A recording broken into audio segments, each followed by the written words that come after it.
Bahkan di satu pendapat mengatakan jelas tidak bernilai. Berdalil daripada dalil sabda Nabi kita Muhammad SAW, Inna Allah la yanzuru ila suwarikum walakinna Allah yanzuru ila qulubikum. Sesungguhnya Allah Subhanahu wa ta'ala, kalimat yang didahului dengan inna, kalimat tauhid, berarti ini kalimat yang benar-benar serius. Ilmu nahwu, kalau kalian pernah belajar nahwu atau mendengarkan nahwu, apabila didahului kalimat itu dengan inna, kalimat kuat, ujar bahasa kita serius untuk meyakinkan. Allah Subhanahu wa ta'ala itu tidak melihat kepada zahir kita, tidak melihat kepada rupa kalian, akan tetapi yang dipandang Allah, yang dinilai Allah adalah hati. Ketika kita baca Yasin, hati kita jangan sampai dipasang.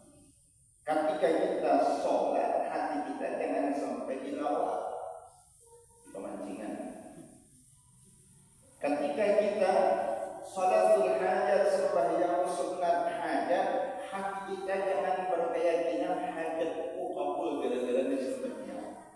Bahkan seperti itu pun tidak dianjurkan. Kita tahu bahwa sholat duha, sembahyang sunat duha ini mempunyai fadilah, akan menjadikan seseorang tidak paham, tidak fakir jika dapat mengamalkan dengan istiqomah.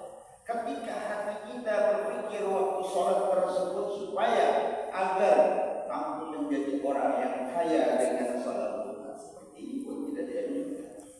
Kenapa demikian? Karena sholat ini adalah merupakan syariat. Sholat ini merupakan wasilah, sholat ini merupakan perantara yang menjadikan seseorang bisa kaya, bisa tenang pikiran. Bukan sholat tersebut yang menjadikan tenang, bukan sholat tersebut yang menjadikan kaya. Maka tidak sedikit orang yang sholat, tidak sedikit orang yang melakukan ibadah hatinya tidak benar. Padahal dalil ada. Ketika kau ingat Allah, ketika kau zikir kepada Allah, maka kau akan diberikan ketenangan. Sementara kita sholat, kita juga tidak pernah tenang. Kenapa? Karena kita berpikir di dalam hati zikir tersebut yang menjadikan kita tenang, bukan zikir Allah, zikir wasilah. Jadi kalau bisa kita simpulkan bahwa kita bersyahadat, tetap yakin hati kita kepada Allah Subhanahu wa ta'ala.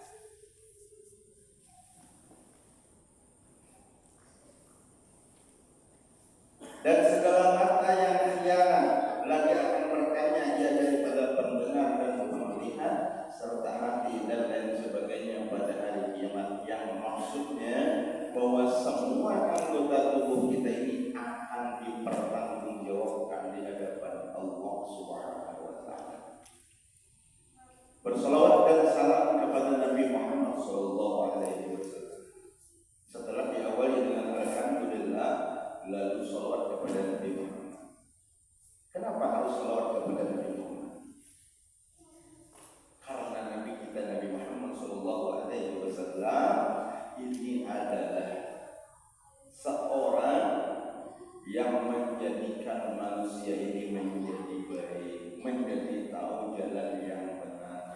Bahkan bukan cuma itu, Nabi Muhammad SAW ini adalah seorang makhluk yang diciptakan Allah sebagai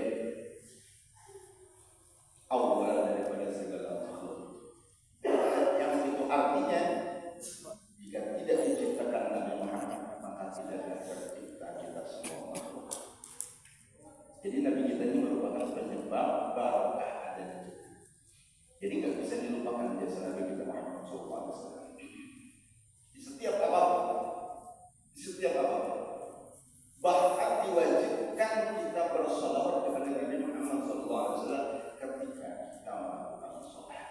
Di dalam tahiyat akhir kita dianjurkan, diwajibkan membaca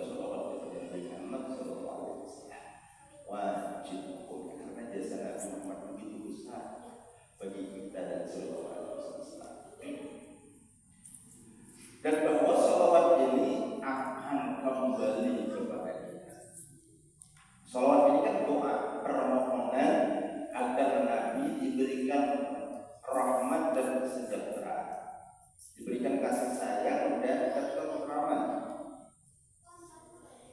Logisnya, padahal Nabi ini kan orang yang tidak pernah sedikit pun punya salah. Nabi ini tidak pernah sedikit pun berbuat dosa. Kadang mungkin Nabi Muhammad kada selamat, kadang mungkin Nabi Muhammad kada sejahtera. Kenapa? Karena tidak pernah berbuat salah. Kenapa orang dihukum? Karena berbuat salah. Sementara Nabi kita Muhammad SAW kada pernah buat salah. Kita doakan selamat, kita doakan sejahtera. Kan kalau dipikir logika membingungkan. Nah ini kalau kita ibaratkan air yang berisi gelas, berisi botol, berisi ya. Nabi itu ibarat air yang berisi air penuh. Kita kuangi lagi, kita tumpahi lagi lawan banyak air. Maka air ini talimbang orang ini. Talimbangnya ini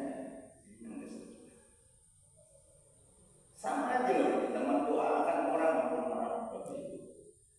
Kita ini mendoakan orang selamat, mendoakan orang sehat, mendoakan orang panjang umur. Itu sejarah kada langsung yang mendoakan diri semua.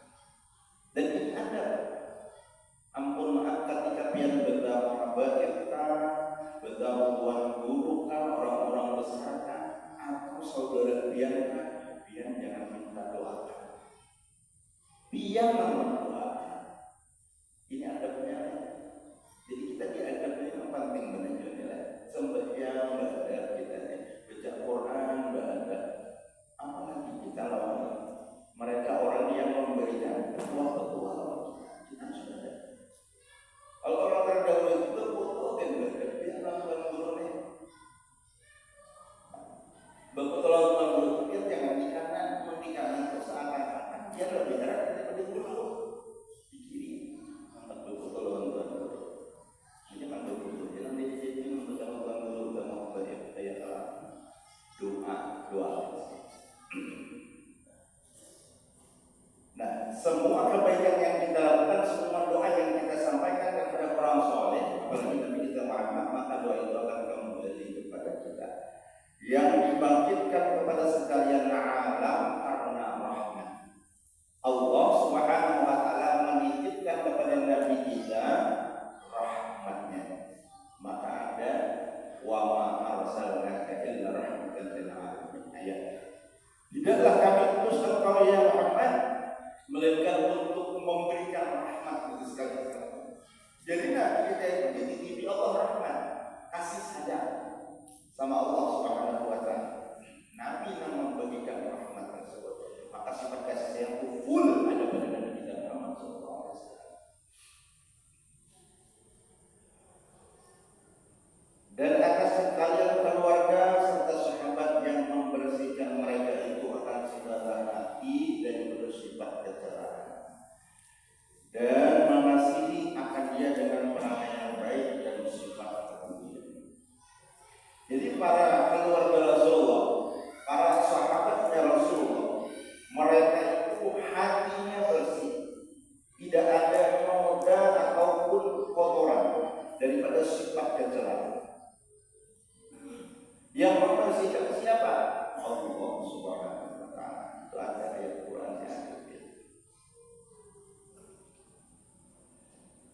Dan Allah Subhanahu wa taala mengasihi mereka dengan perangai yang baik, akhlak, budi pekerti yang baik. Contohnya ada pada mereka keluarga Rasulullah, ada pada mereka sahabatnya Rasulullah. Siapa sahabatnya Rasulullah? Orang yang sezaman dengan Rasulullah dan bertemu langsung dengan Rasulullah, sahabat.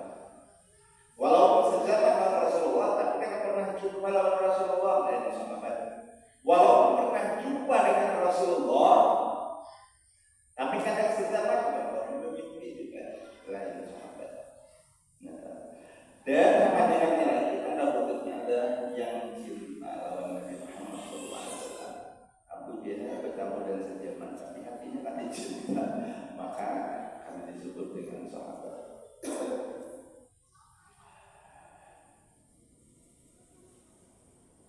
Dan sifat-sifat kepujian ada pada keluarga dan para sahabat Nabi Muhammad SAW. Adapun para ulama, mereka ini adalah pewaris daripada ilmunya Nabi Muhammad.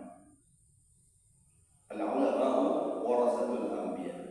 Mereka para ulama itu adalah pewarisnya para nabi. Banyak terima kasih kita lawan mereka para ulama yang telah memberikan ilmunya lawan kita, memberikan fatwa-fatwa lawan kita, sehingga kita ini kawal betul-betul menjadi seorang yang berakhlak beradab. Mereka para ulama maulah kita bukan hanya berbentukkan manusia, tapi akhlak kelakuan manusia juga. Ini Nabi yang menyampaikan, ujar Nabi adalah laulal ulama la saran nas kal bahair. Andai kata ada ulama, andai kata ulama ini tidak ada di muka bumi ini, maka manusia ini tidak lebih dari seekor binatang. Jadi orang yang berilmu itu akan menjadikan dirinya itu tidak hanya sebutannya manusia, tapi betul-betul berakhlak manusia. Akan tetapi kalau orang yang kada berilmu, sama dengan orang yang kada mau mendengar dan mematuhi fatwa-fatwa ulama, mereka tidak lebih dari seekor binatang, yakni bentuknya dia manusia, akhlaknya kayak manusia. Ampun seorang itu beda binatang. Di tahun orang bertanam, kuyup hantamnya. Berisi sifat makhluk ada BPN orang binatang itu jadi sapi itu adalah selawar. Kambing mengatakan haus utang dengan daerah dengan bisnis macam. Mereka ada punya baru hayam juga bukan dia dapat terakhir ini jadi tahu. Ada sifatnya. Ada sifatnya kenapa? Karena mereka ada ilmu. Kenapa ilmu bukan itu akal. Jadi akal ini nikmat terbesar dari Allah setelah iman, Islam, dan Rasulullah. Akalnya nikmat kenal. Kenapa? Karena dengan akal dapat membentuk karakter sebagai manusia. Nang syukur lawan diberi akal, nang mau duduk menuntut ilmu baik di sekolahan ataupun di majelis taklim, berarti syukur terhadap nikmat akal. Mempertajam akal, banyak membaca kitab kita, banyak membaca Al-Quran, banyak duduk lawan para ulama, para habaib dan majelis ilmu. Seminggu aja, apalagi sebulan kita ada duduk di majelis ilmu. Hati kita itu berduduk. Jadi hati kita ini ibarat lampu. Kalau kita sering duduk di majelis ilmu, semakin banyak. Sampai ada kita akan duduk di majelis ilmu berduduk. Apalagi tahun, apalagi membawa ukurannya 7 orang benjur hati bersalih. Insyaallah tahun kita duduk di majelis ilmu ya Pak. Hati ini kadang apabila hati ini gelap, maka untuk melakukan ibadah berat, berbuat baik kepada orang lain, adanya di dalam hati sangat jahat. Nak menyumbang ke masjid, panitia, pulang di sana, kuri korupsi, jadi pulang menyumbang. Hatinya terang. Maka dengan duduk di majelis ilmu, siapapun gurunya, kalau dengan hidayah Allah ya, kita karasi dengan taufiknya kita tahu duduk di majelis ini ada hikmah tersendiri ngarannya dalam rezeki maknawi itu akan dapat berubah kita, akan dapat sedikit demi sedikit membuka hati kita itu betarang akhirnya kau bujur jadi mukminin mukhlisin lalutin hati itu bersih, hati ikhlas dalam melakukan kebaikan. Bapak kita melakukan kebaikan pun hati ada ikhlas nih. Bersedekah 1 juta, 2 juta, kamu pada ikhlas, baik 5 juta ikhlas yang lalu. Bersedekah 1.000, ampun ikhlas, lebih berharga daripada 10.000 pada ikhlas. Ya, jadi mukhlisin lalutin penting perlu dalam urusan ibadah kepada Allah Subhanahu wa taala.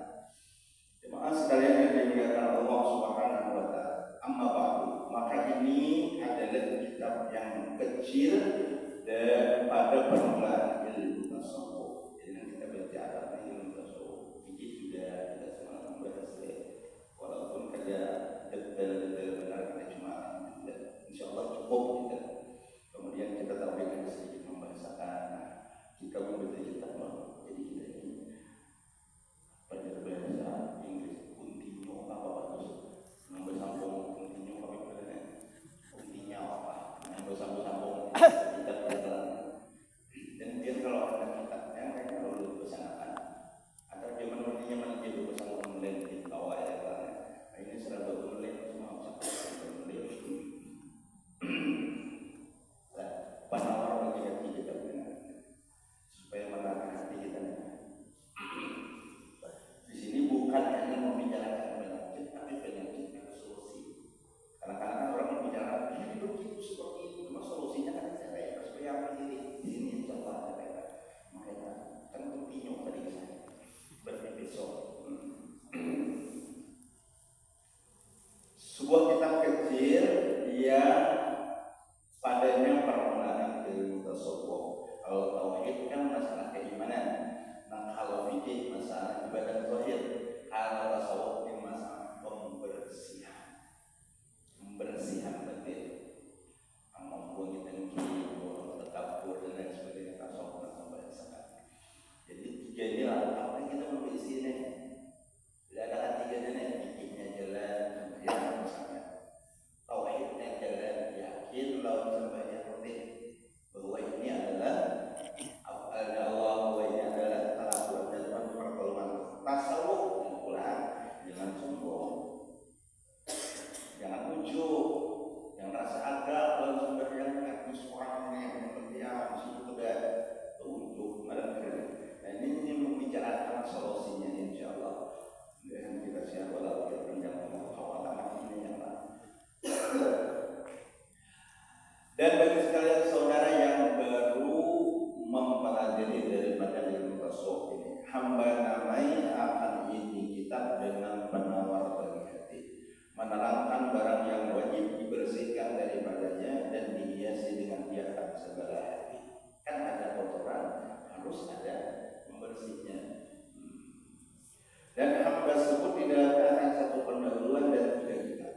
Dan akan Allah Subhanahu wa Ta'ala juga hamba memohonkan bahwa memberikan manfaat akan kitab ini bagi hamba sendiri dan bagi sekalian pembaca, dan bahwa menjadikannya akan ikhlas semata-mata menuntut keridhaan Allah.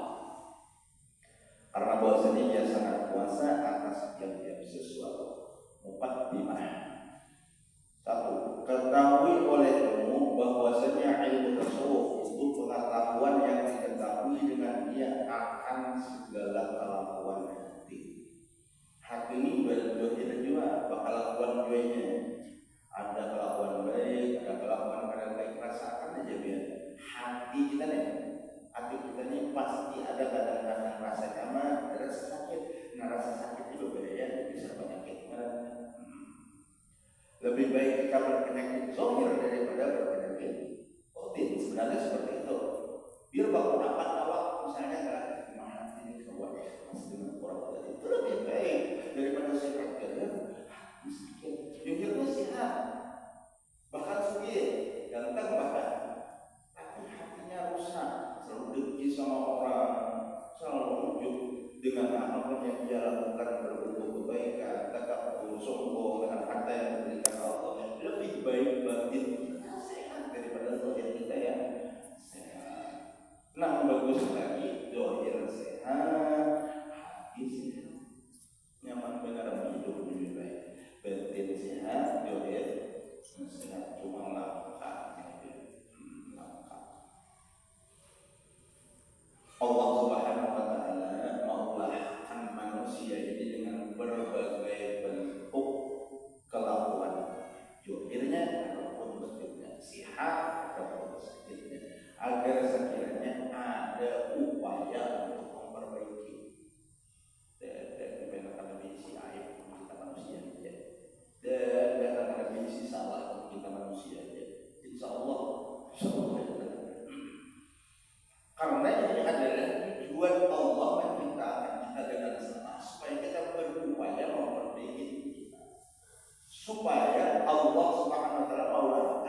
usaha kepada kita agar sekiranya kita dapat introspeksi memperbaiki diri kita. Nah, ini tujuan diciptakannya kesalahan, dosa, banyak lagi hikmahnya. Dan tak terlepas daripada takdir Allah. Nang mana nang telah membantu yang takdir masih. Yang menurut riwayat qada dan qadar itu hanya berbentuk tulisan yang masih bisa didelete.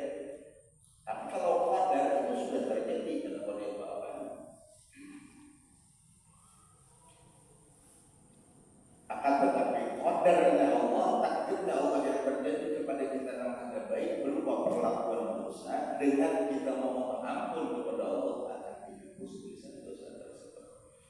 Jadi bagus kita ini memperbanyak istighfar, bagus kita ini memperbanyak taubat kepada Allah agar sekiranya kesalahan-kesalahan kita yang telah lalu diampuni Allah, sehingga kita menghadap Allah di qalbin salim, dengan hati yang bersih, dengan jiwa yang bersih. Sama ada kelakuan yang terpuji. Jadi yang dibicarakan pada ilmu tasawuf itu kelakuan hati, kelakuan batin, baik kelakuan yang terpuji seperti tawadhu. Tawadhu itu merendah diri, tidak merasa sombong. Tawadhu lawanannya sombong. Jadi arti tawadhu ini kalau bisa kita ambil pengertian lebih dalam, yaitu kita ini tidak menganggap orang lain itu rendah, bahkan menganggap diri sendiri rendah.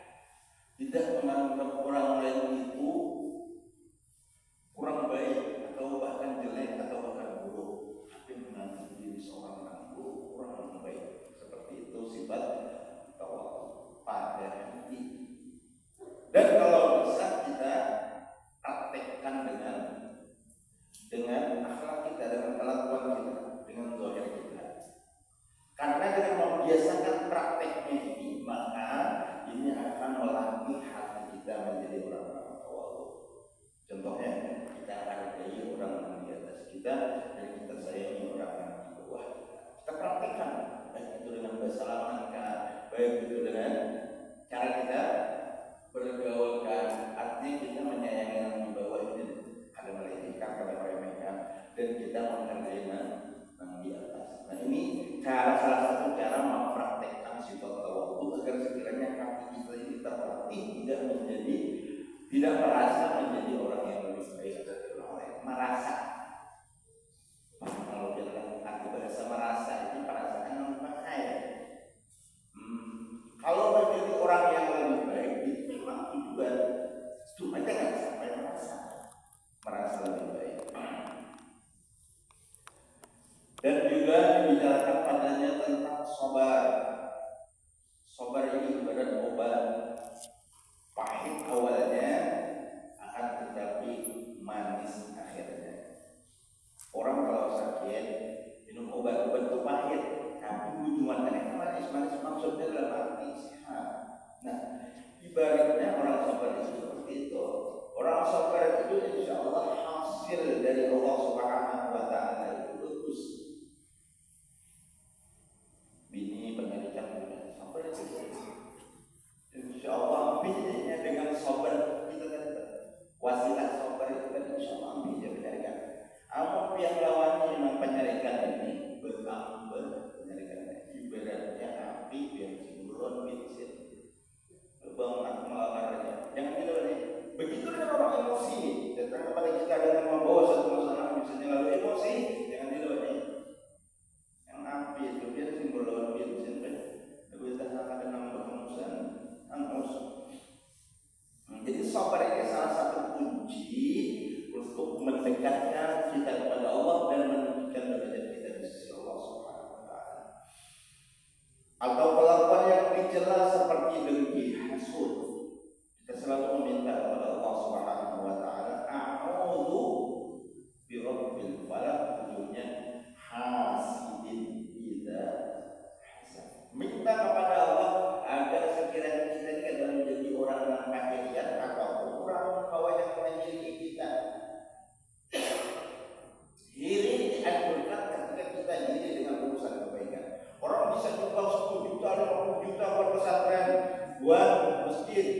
sholat, pantas kita iri. Boleh kita iri.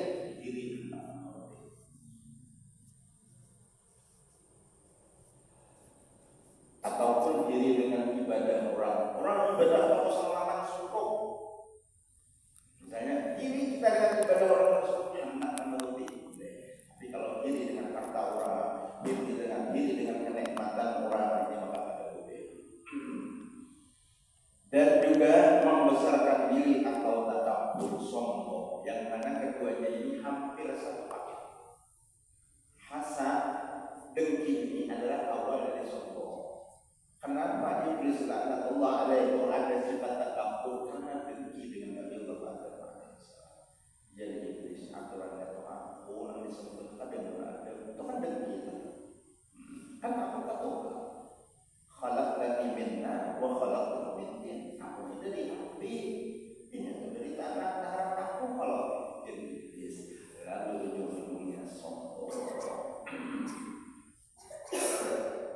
Dua, adapun faedah daripada ilmu tersebut yaitu menyampaikan ia untuk mengosongkan hati daripada yang lain daripada Allah. Artinya di dalam hatinya hanya ada Allah Subhanahu wa taala. Dan menghiasinya dengan memandang kepada Allah Subhanahu wa taala, Tuhan sekalian Allah. Jadi setelah dikosongkan hati daripada selain Allah, lalu dihiasi hati tadi ulang supaya memandang kebesaran Allah. Jadi ada artinya takhalli, ada artinya tahalli, dan kemudian ada tajalli. Ini sudah belum simpulkan soal pada wirid kita. Cuma mau jelaskan sedikit tentang takhalli, tahalli, dan tajalli. Takhalli itu hati kita yang mempunyai penyakit. Maka hati kita yang mempunyai penyakit itu dibuang dengan takhalli. Takhalli itu tanpa bersih, buang. Lima itu lalu setelah tahalli itu menghiasi hati. Misalnya asalnya sombong diganti dengan wudu, asalnya dengki diganti dengan ikhlas. Dan ini namanya tahalli, mengganti, menghiasi hati kita dari perbuatan daripada sifat-sifat mazmumah menjadi mahmud. Tingkat terakhir paling atas itu artinya tajalli. Arti tajalli itu apa? Memandang kebesaran Allah pada hati kita. Jadi memang ada di alam semesta ini tidak lain hanya kekayaan Allah, tidak lain hanya kebesaran Allah. Tapi kita memandang alam semesta ini dunia kita. Jangan sampai kita memandang dunia ini hebat, dunia bukan. Ini adalah kehebatan Allah, ini adalah kekayaan Allah Subhanahu wa taala. Insyaallah jadi zikir. Nah, ini maulah hati tenang oleh pandangan batin kita membesarkan Allah Subhanahu wa taala.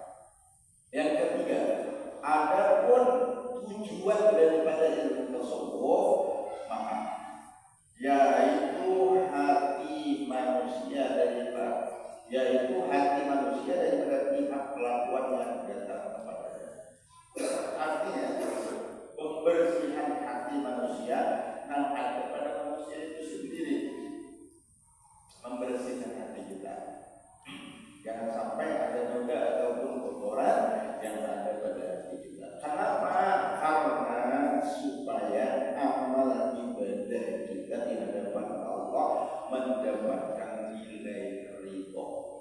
Ulangi, supaya dapat predikat ridho Allah daripada ibadah kita, hati kita kosong daripada dunia. Hanya kepada Allah Subhanahu wa taala. Jadi orang berhalim ya, bermaaf nanti pada nanti runggan sumber yang Allah si mungkin jadi berapa maka jujur. Kalau tujuan hati kita pada Tuhan, apa pada sia-sia? Sebenarnya Allah. Makanya disebut menjunjung perintah Allah, menjunjung berat. Dengan cinting perintah Allah adalah menjunjung berat. Lebih uyuh lagi kalau orang diterima, benar orang benar. Jadi diterimanya ini berpotensi dengan hati yang ikhlas, hati yang bertujuan hanya kepada Allah Subhanahu wa taala. Nah, ini tujuan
berubah bas untuk bayar apa terima nawai ya karena orang ini bisa dibawa amplop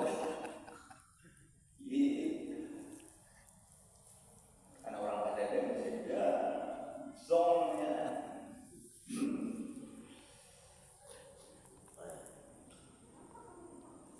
ada nama rapinya banyak karena orang yang berbagi amplop orang bagi amplop yang sama bebayangkan haji di rumah sampai mayatnya bangun duduk kabur imam ada buka ayat jualan sakti imam punya buka jualan apa kalau buka imam belum amplopnya belum diterima imam amplop juga bikin itu kisah aja bang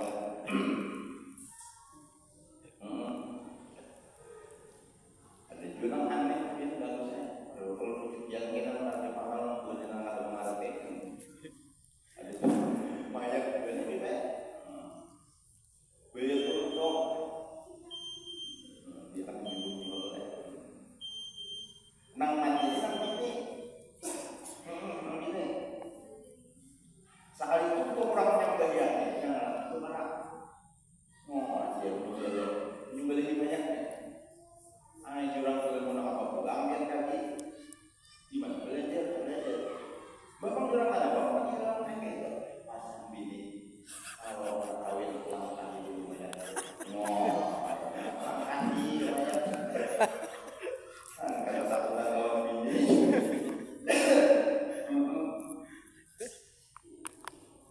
ada bini para oleh ada paham aku lawan belum kadang namanya Tuhan bilang nanti dijunang kibat benar aku ngomong orang bisa bijak dan orang lagi ceritanya ini jadi coba sebelum kering jangan kawin kibat benar sekali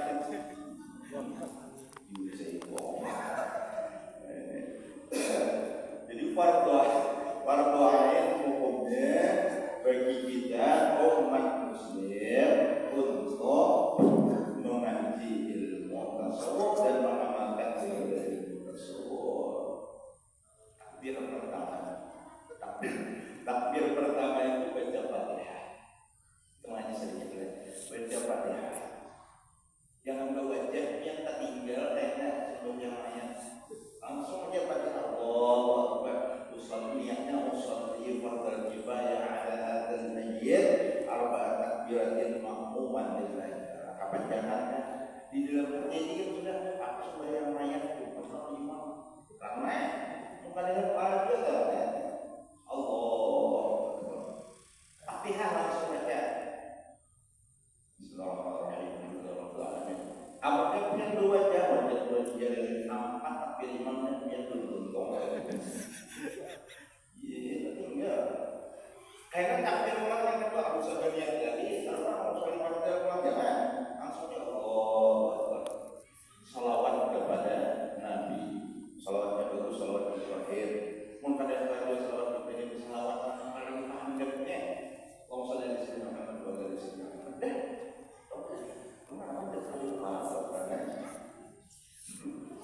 takbir ketiga minimal doa Allahumma ighfirlahu warhamhu wa'afihi wa'fu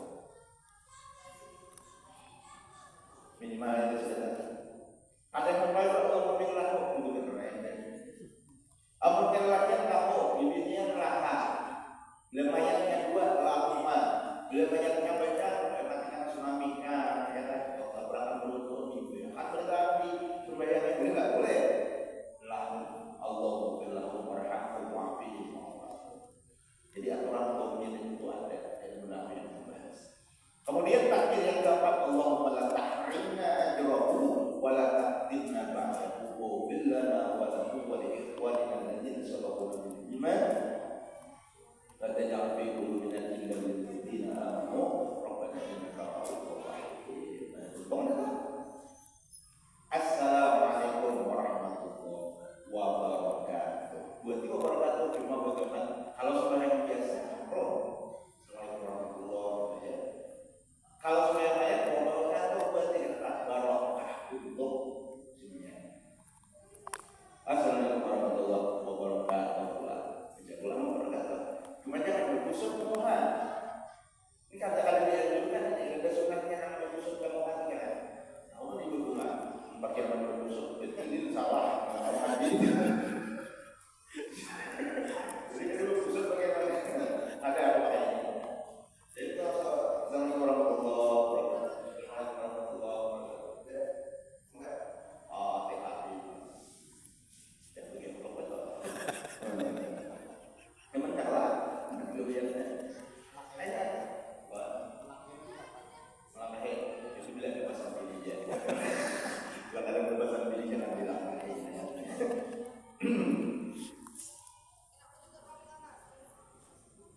Nah wajibnya ini tiap orang yang beranak dan yang sudah balik. Kalau kita lanjut sedikit, saya kira apa ya? Ada jalan, ada jalan.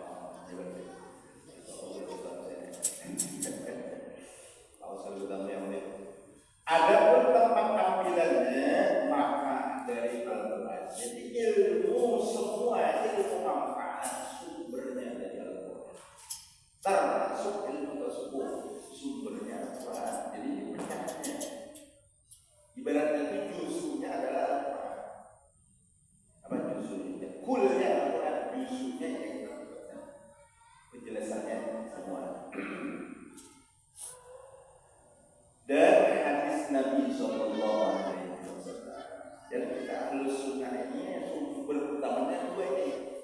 Satu Quran, dua hadis, tiga yang pertama dua, tiga kias, empat ijma ulama, lima akar rasul. Jadi lima pegangan kita harus sunnah wal jamaah. Orang mengatasnamakan ahlu sunnah wal jamaah, tapi pegangannya cuma dua.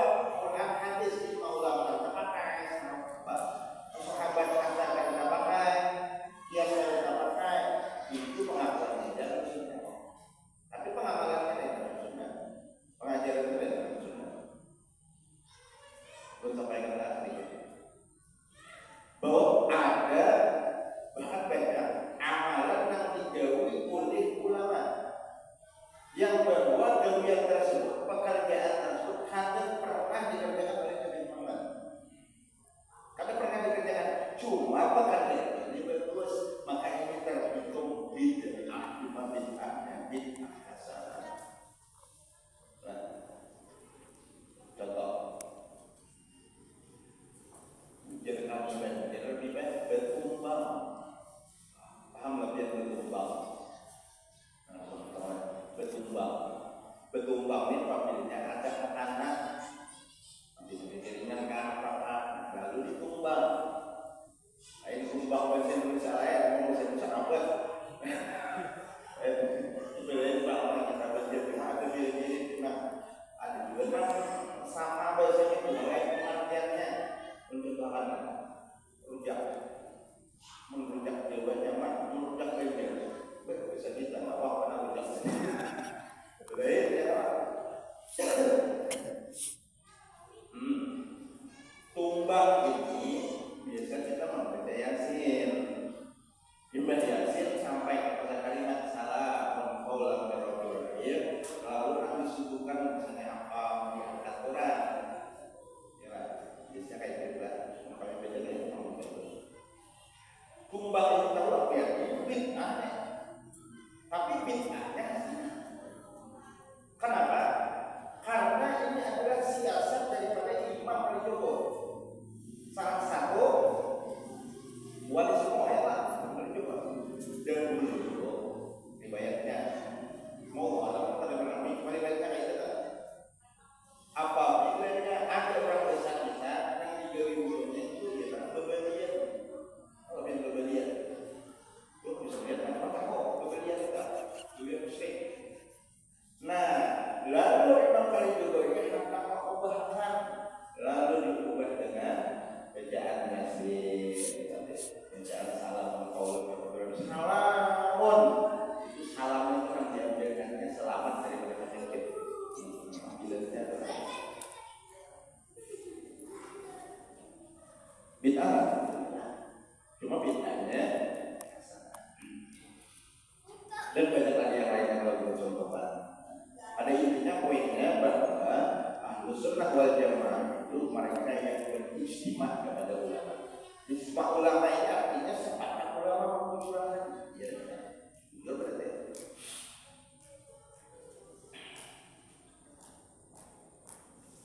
Dan ketahui oleh bahwasanya maksud daripada ilmu tasawuf itu membersihkan segala anggota yang zahir dan segala perbuatan yang keji, supaya ada yang menyampaikan kepada bersih. Jadi hatinya akan bersih dengan dia membiasakan zahirnya melakukan kebaikan dan membersihkan. Dan dikatakan dengan segala anggota yang zahir itu 7. Jadi 7 anggota zahir kita adalah 4 orang sangat kita bersihkan. Kita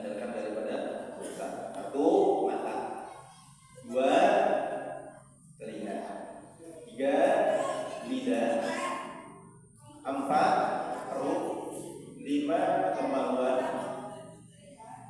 6 2 tangan, 7 2 kaki. Jadi 7 anggota: mata, telinga, lidah, perut, kemauan, 2 tangan dan 2 kaki. Ini akan kita jelaskan nanti pada episode yang akan datang.